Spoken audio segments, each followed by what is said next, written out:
სასამართლოში აქციის მონაწილეთა სხდომები ისევ გრძელდება. რამდენიმე სხდომა დასრულებულია და რიგში კიდევ რამდენიმე დემონსტრანტია.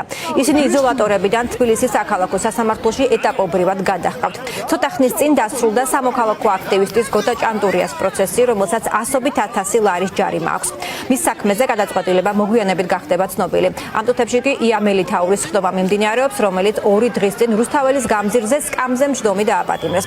გუშინ ღამით დაკავებულებიდან კი დღეს სასამართლოში ჯერჯერობით არავინ გადაუყვანიათ, 8-ვე იზოლატორში რჩება. რა ხდება სასამართლოში ამჟამად დემონსტრანტების საქმის დეტალებით ნანო ჩაკვეტაძე გვერდება, რომელიც დილიდან სხდომებს ესწრება.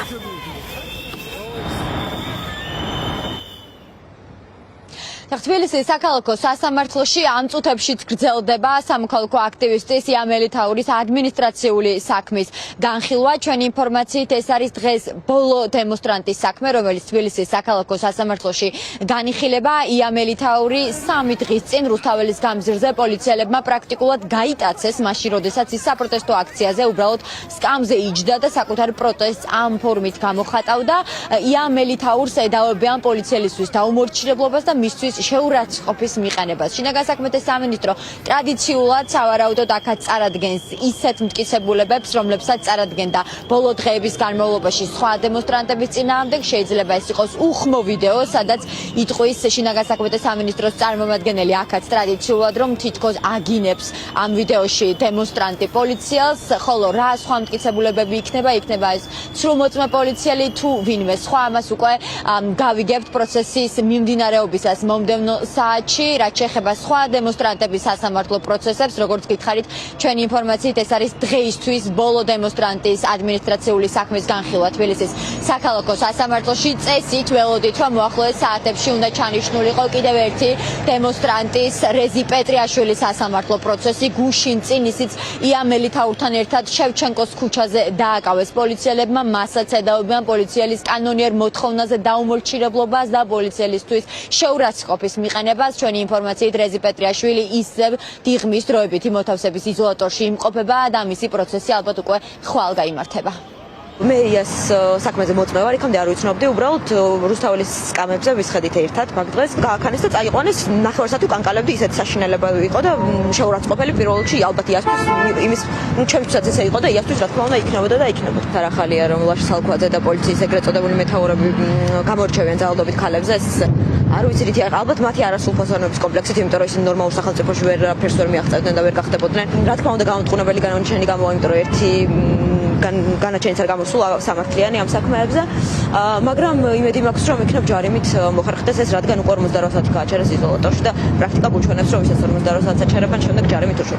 იამელითაური ჩემი მეგობარი არის, ყოველგვარი მიზეზ გარეშე იჭერენ ადამიანებს.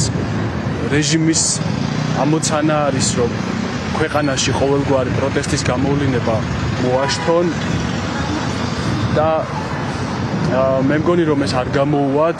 ჩვენ ძალიან ბევრი გვაქვს დასაკარგი, საქართველოს არსებობა დგას კითხვის ნიშნის ქვეშ. დროებითი მოთავსების იზოლატორიდან სულ ცოტა ხნის წინ წერილი გამოგზავნა სამოქალაქო აქტივისტმა დათა ქაშიაშვილმა. დათა ქაშიაშვილი გუშინ შინაგან საქმეთა სამინისტროს თანამშრომლებმა მეგობართან ერთად ლუკა ხიზაძესთან ერთად დააკავეს. მათ რუპორი ეჭირათ ხელში. სამოქალაქო აქტივისტები ვარაუდობენ, რომ არსებული გამოცდილების საფუძველზე პოლიციელებისთვის მთავარი გამაღიზიანებელი სწორედ ეს აღმოჩნდა. შესაბამისად ბიჭების დაკავების მიზეზი ეს იყო. თანაც თუ კი გასულ დღეებს გადავავლებთ თვალს, ვნახავთ, რომ სხვა სამოქალაქო აქტივისტებიც, მაგალითისთვის მარიამ მეყანწიშვილი, მაგალითისთვის დავით გუნაშვილი პოლიციელებმა სწორედ მაშინ დააკავეს, როდესაც ისინი რუპორში აკეთებდნენ პოლიტიკურ განცხადებებს საპროტესტო აქციაზე. დათა ქაშიაშვილის მთავარი გზავნილი საზოგადოებისთვის ეს არის, რომ ბრძოლა უნდა გაგრძელდეს ბოლომდე. სალამი მეგობრებო, გუშინდელი დღე ცოტა უცნაური იყო. მე და ხიზა დილის 5 საათამდე ერთად ვიყავით და ერთმანეთს ვამხნევებდით. უდიდესი მადლობა ყველას მხარდაჭერისთვის.